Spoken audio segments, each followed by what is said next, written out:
Good afternoon, folks. This is Luke James at Impact Mobility. Good afternoon to those of you in Europe, and good morning to those of you in the United States. We're going to give it a minute or two just for people to keep joining us, and we'll start very shortly. So please bear with us, and see you in a moment.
Hello again, folks. So yeah, this is Luke James at Impact Mobility, and welcome to our latest webinar in our Impact series. This is the impact of space data and artificial intelligence on smart mobility, transport and logistics. We're delighted to be working with the European Space Agency, who naturally are at the forefront of lots of the innovation in this space. And in this webinar in particular, it's going to be Liz Barrow, who is one of their senior applications engineers, talking to us about the crossover between this technology and the actual verticals that we're in. There's also scope as well, which Liz will talk to in more detail around the startup incubator they're running. But without further ado, I'm going to introduce you to Liz and let her talk to you in more detail. So trying to put Liz off mute. Liz, are you there? Can we hear you? Hi, Luke. Yes, hello. Thank you very much for having me on this this webinar, and hello to everyone who's joining. Thank you for joining. And we're just going to share the screen with you now, Liz. Okay. Fantastic. Thank you.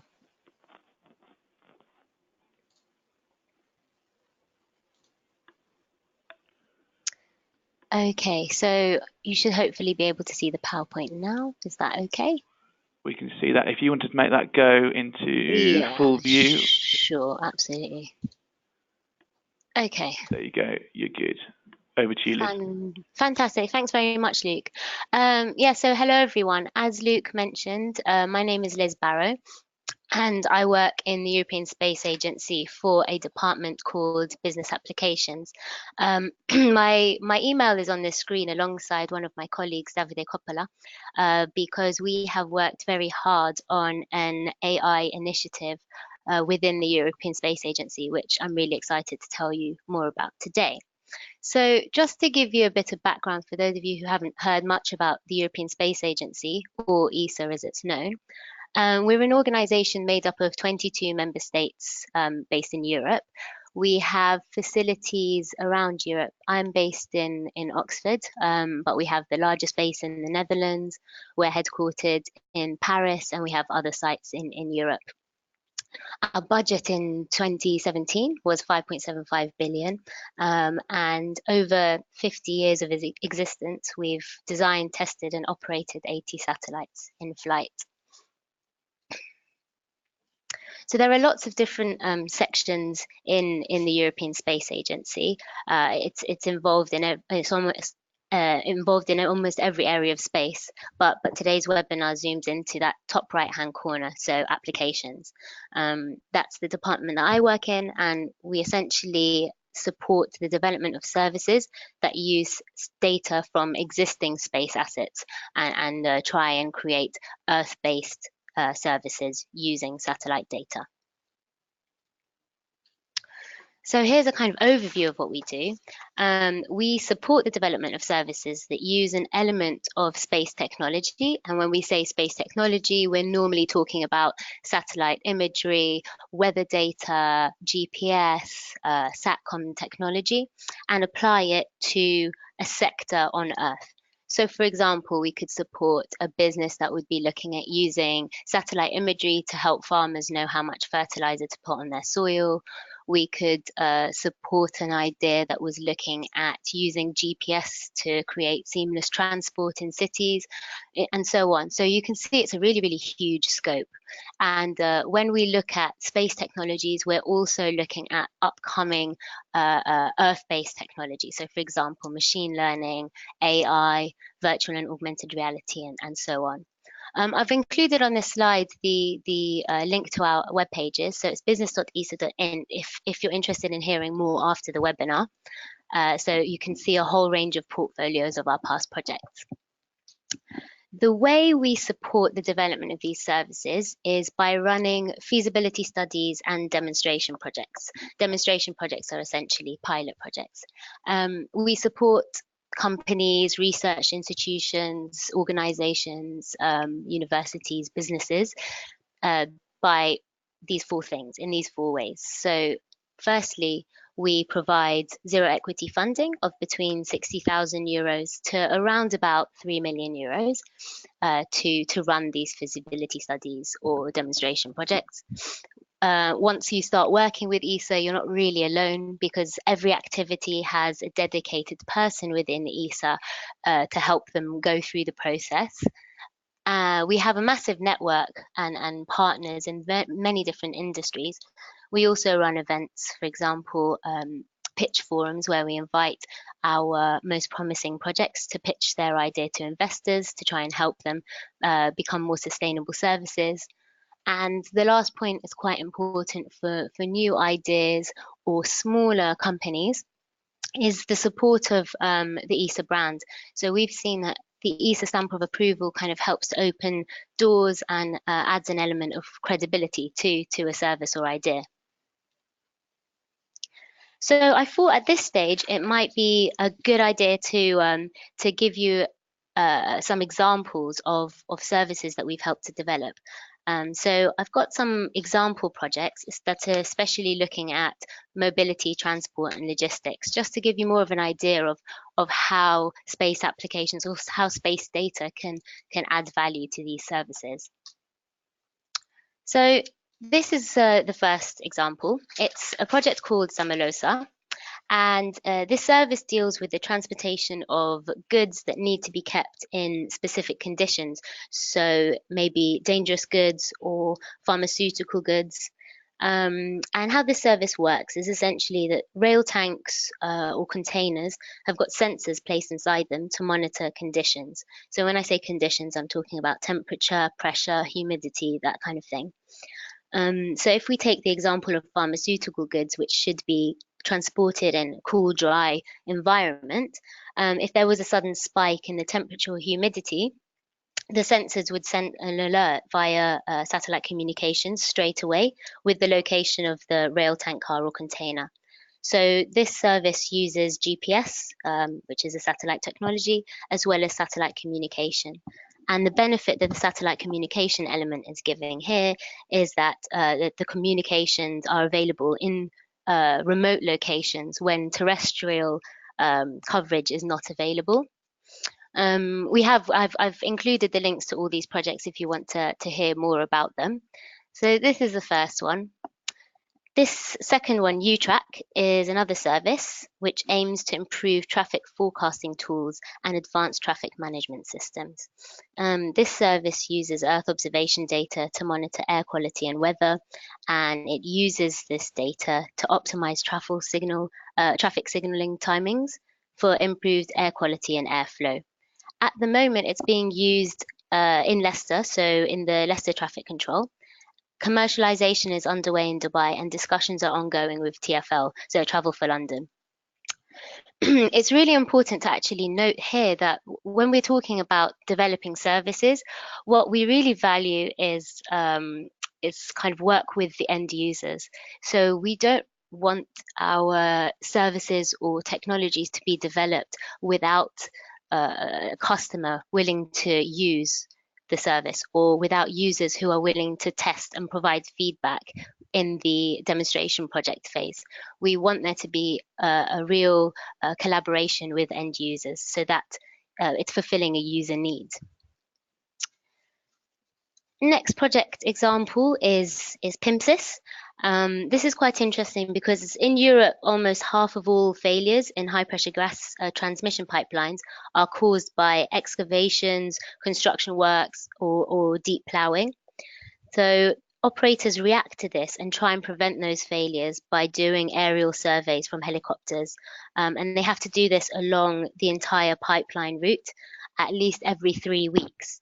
But that's not so effective because I think it's 37% of problems are actually detected by the public when they see an issue, while aerial inspection is less effective and picks up only around 17% of faults.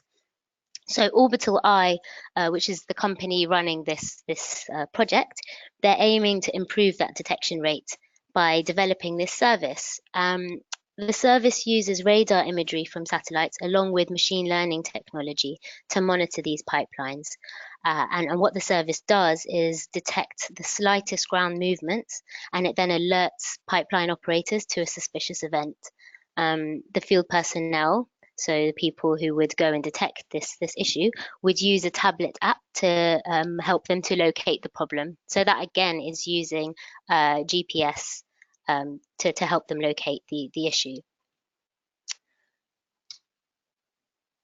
Another project example, teleretail. So this service uses a little courier robot, and it is used to automate last mile deliveries. Well, that was the initial intention of the company.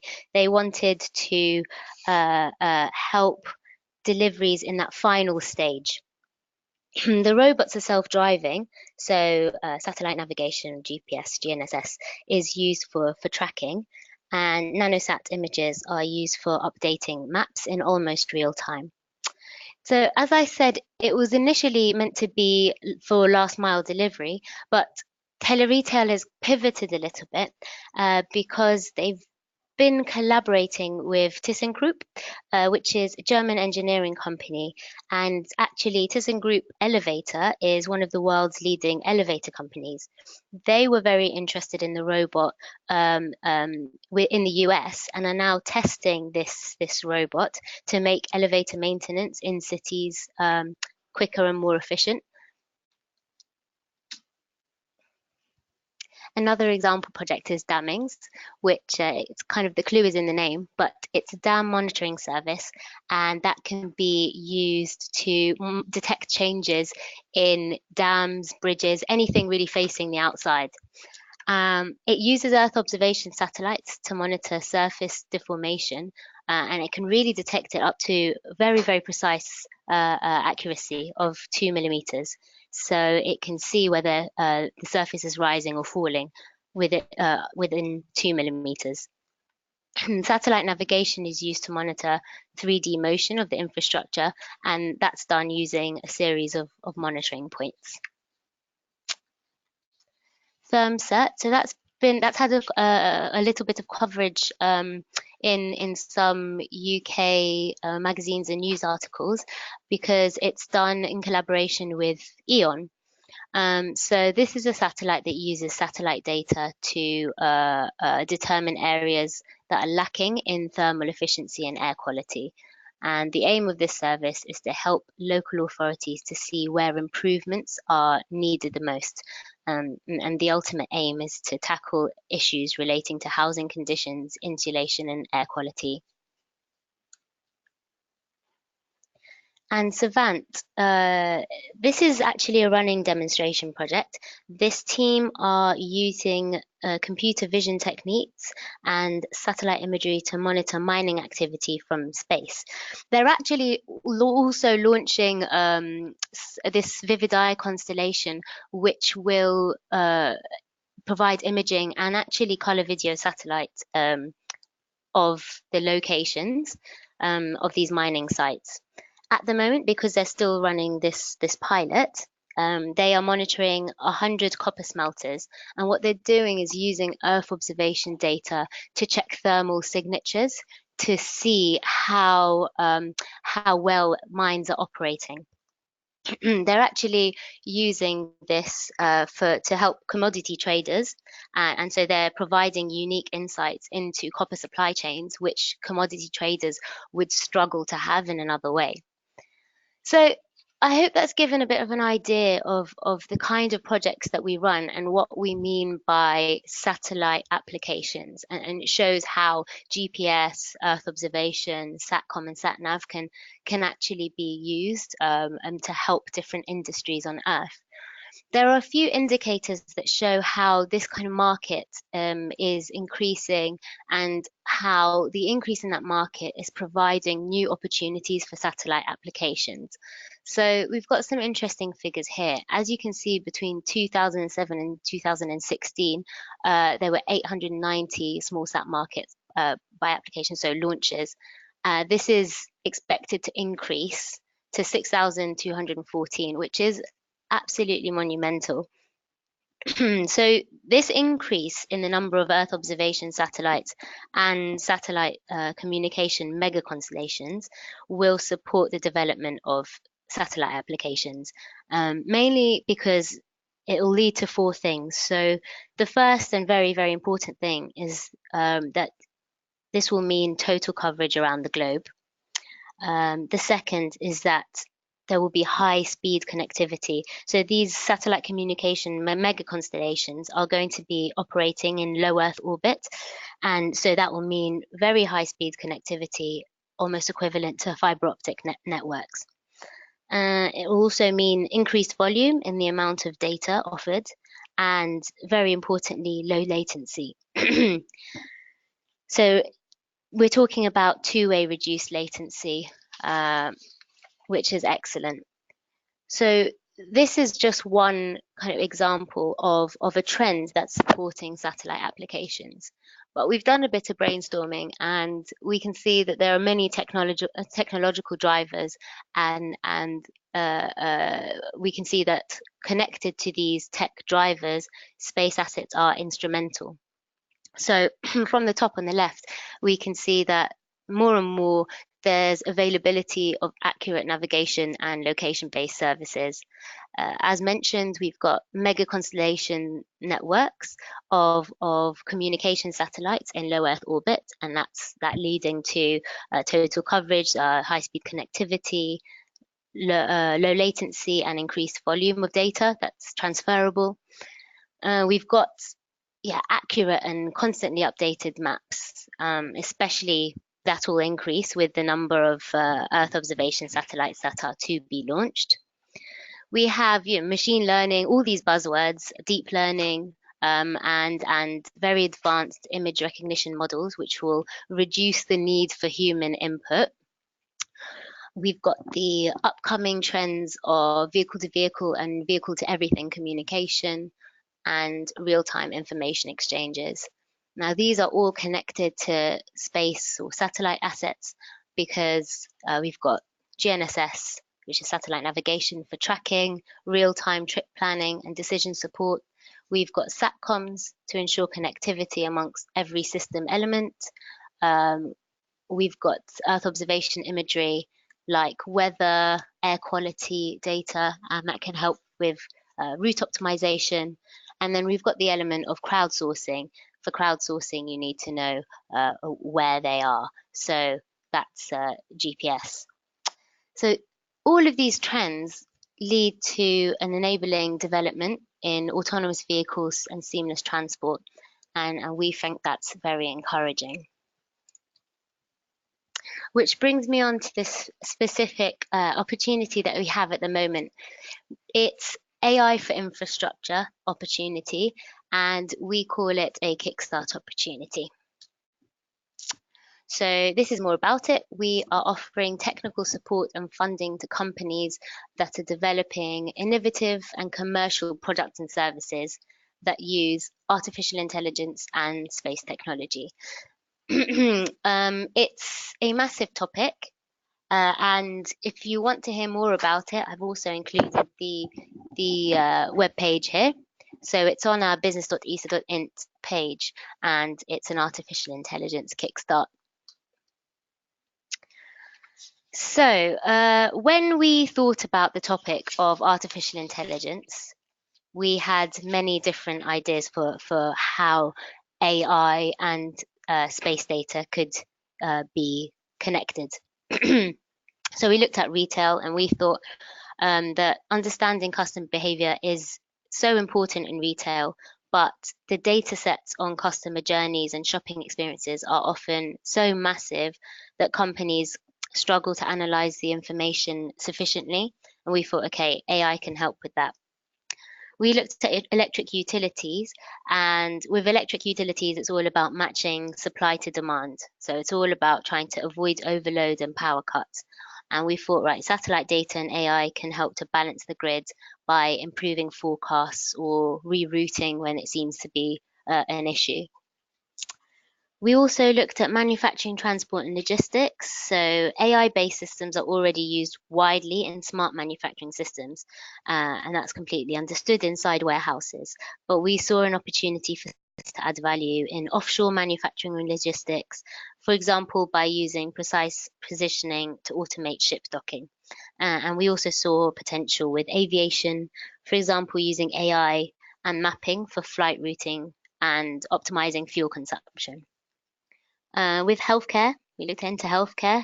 We thought, right, artificial intelligence can recognize patterns in patient histories or in medical studies or other data that humans would find hard to interpret.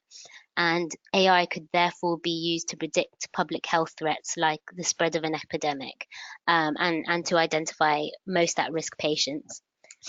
When we talk about the involvement of space in all of these topics and zoomed in on the idea of AI for infrastructure, transport, logistics, and so on, this is what we came up with. So for satellite navigation, we thought, right, GNSS systems provide precise positioning guidance, and this kind of technology can support tracing and tracking.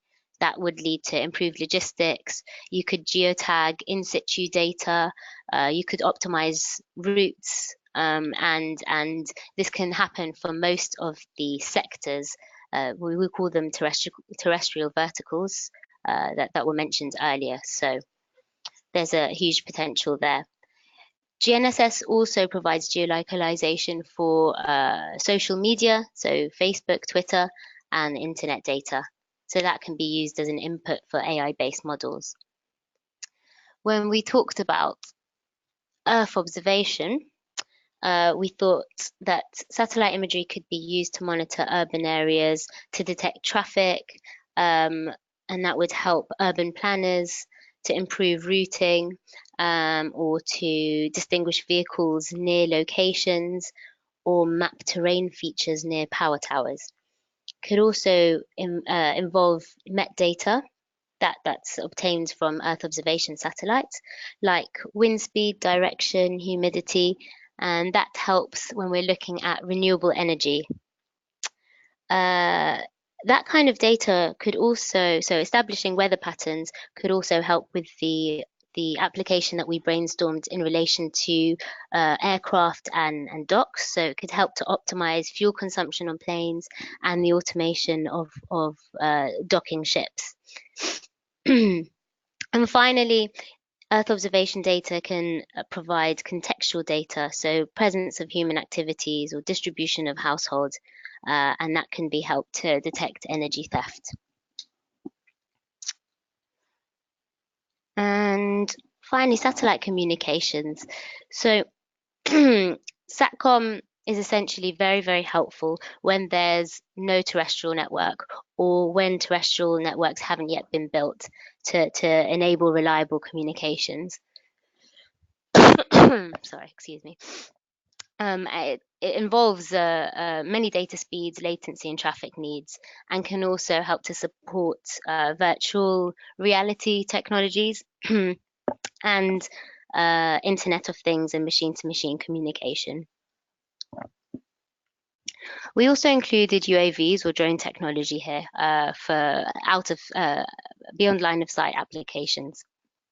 And we thought, okay, this can be used in line with satellite data, so it can complement Earth observation images and in situ sensors.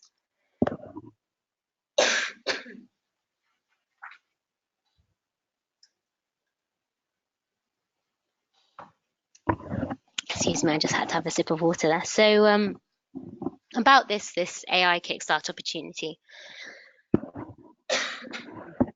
What is this Kickstart? What is a Kickstart? Essentially, a European Space Agency Kickstart is a feasibility study that lasts for 6 months.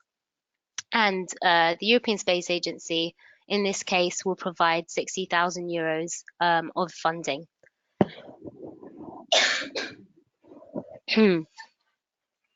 So what we're hoping for is a total project cost of 80,000 euros, and we, the European Space Agency, will come with 60,000 euros. And the team that we're funding to run this Kickstart activity will come with 20,000 euros. We're providing this money and this opportunity in order for teams to run this feasibility study and to look at 3 things. The first thing is customer engagement. So we want to see teams that have noticed a need in end markets, and have know the users in that end market. So during the scope of this 6 months, we want to see a lot of engagement with potential customers or users. The second thing to do within this 6 months is to look into technical feasibility of the proposed service. So that means developing the service and system architecture. And when teams are doing this, they are also working closely with potential end users to see that what they're developing is indeed what the user requires. And the final thing that's done within the 6 months is an assessment of the commercial viability of the service, which essentially means building a business case for the service idea. Because the topic of artificial intelligence is so massive, and yeah, as you saw, we brainstormed many different potential topics. We split the overarching theme of artificial intelligence into 4.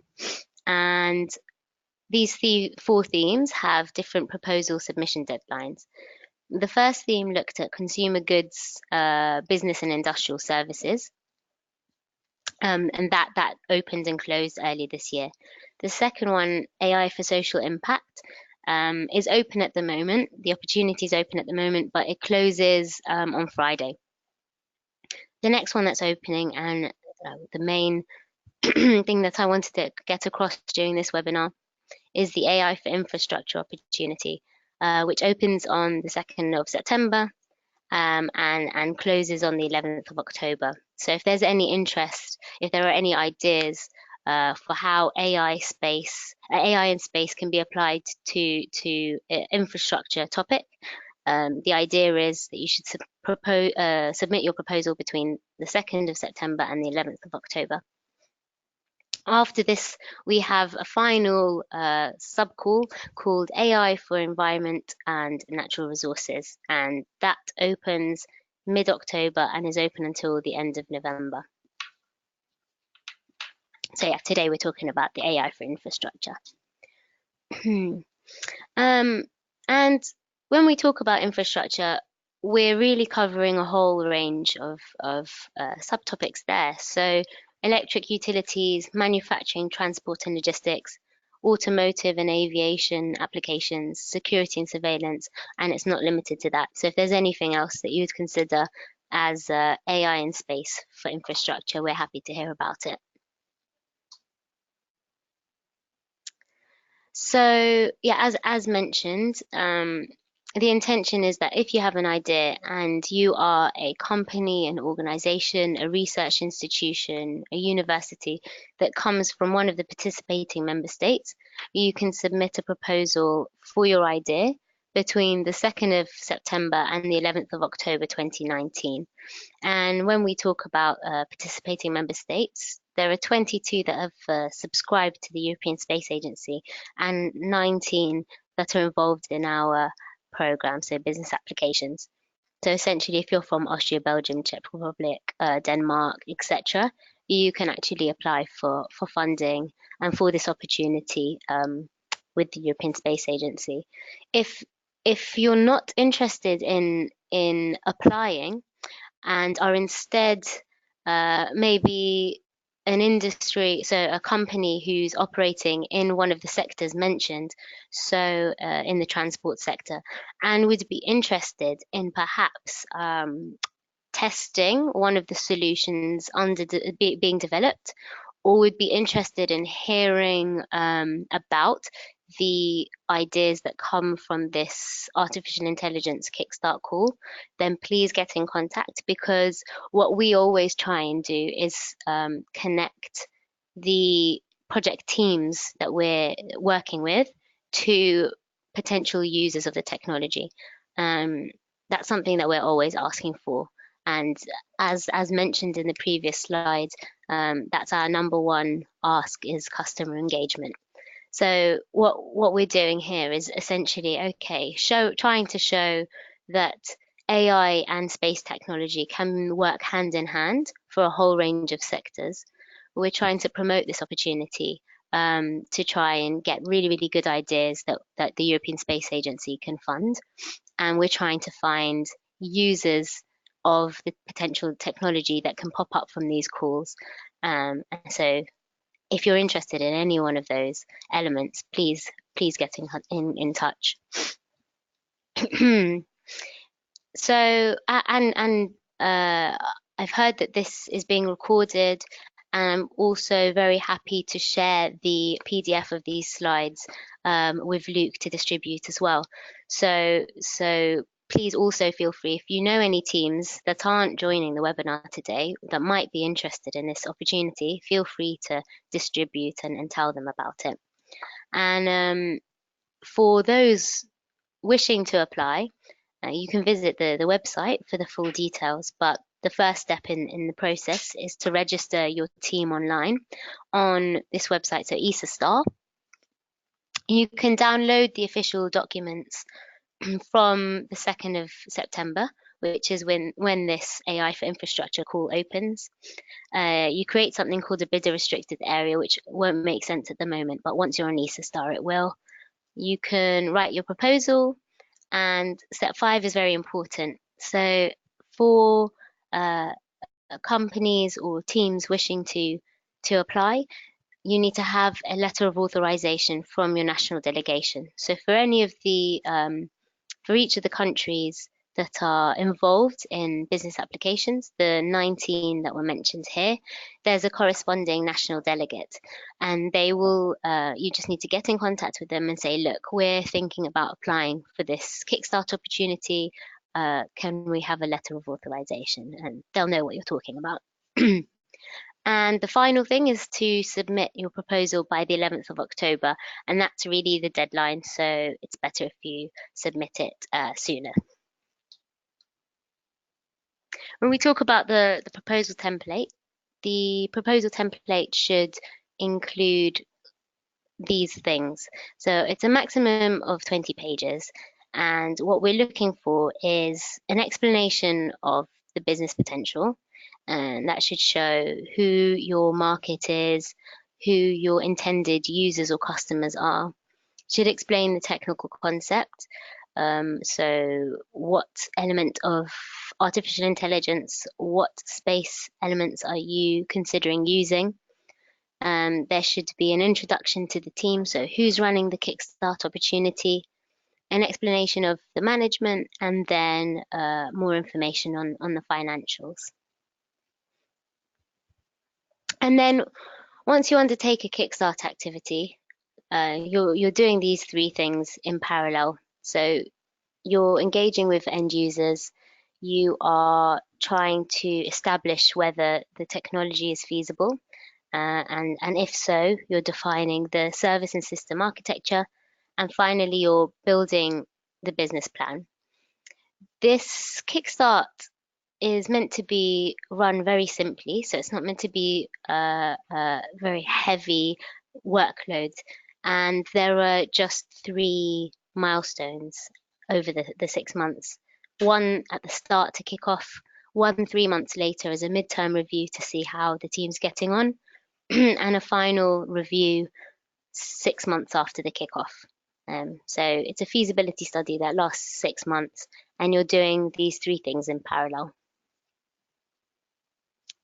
So to conclude, I hope that within this presentation, I've shown how satellite data and AI can be used together to benefit different sectors. As I mentioned, what we're trying to do is promote this artificial intelligence and space kickstart opportunity.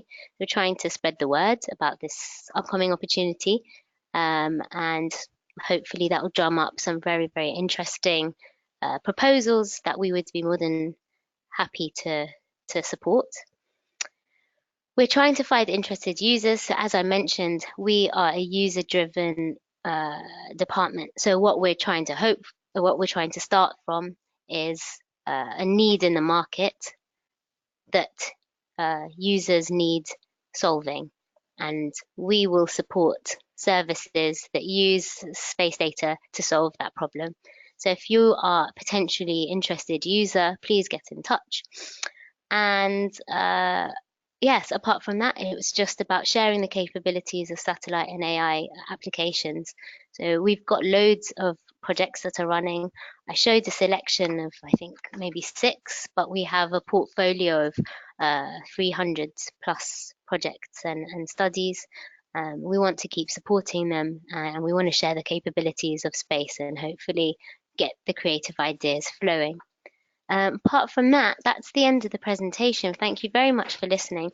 My email address and my colleague's email address are on the screen now, and I'm also very happy to take questions either now, if we have some time, or afterwards via email. Absolutely fine. Brilliant. Well, look, Liz, thank you very much. James, if you want to go back to the home screen for us. No, that was fantastic. Thank you.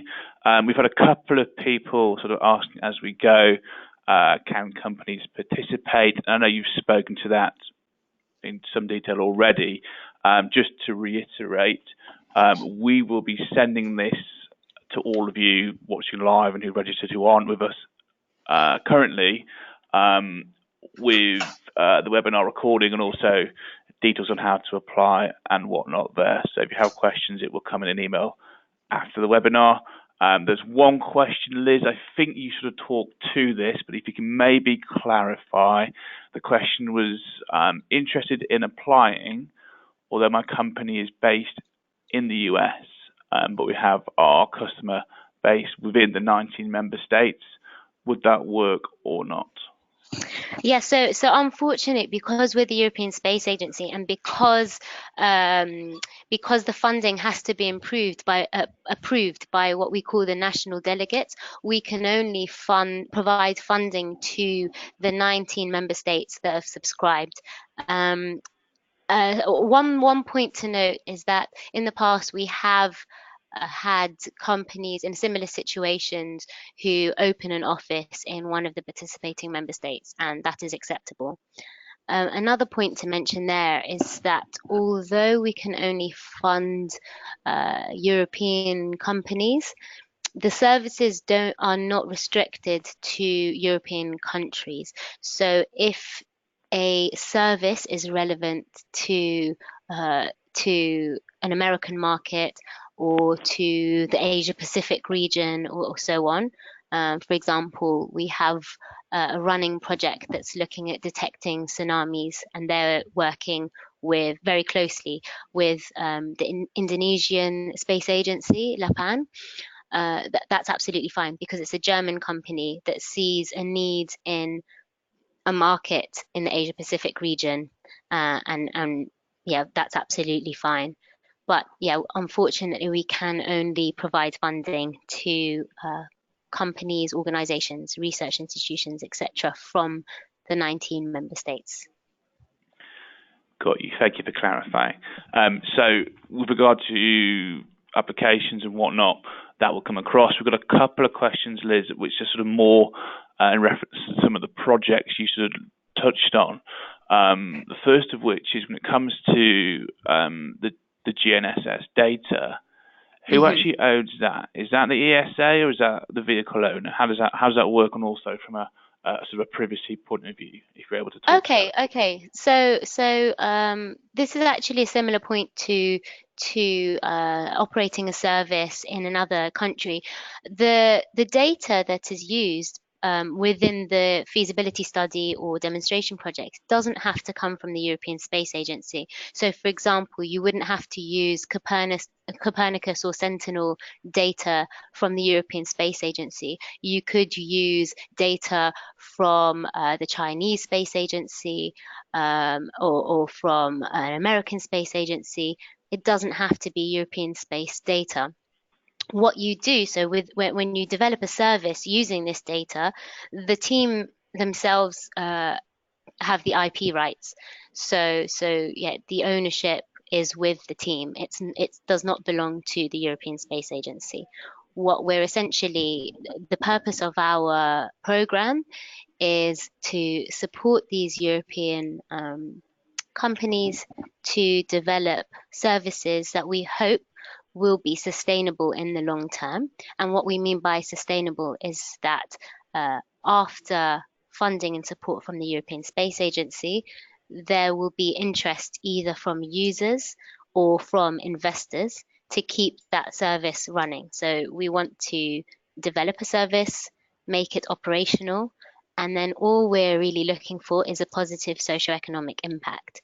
What we mean by that is, jobs created, improved exports, a positive impact to the environment, and so on. We don't ask for the money back.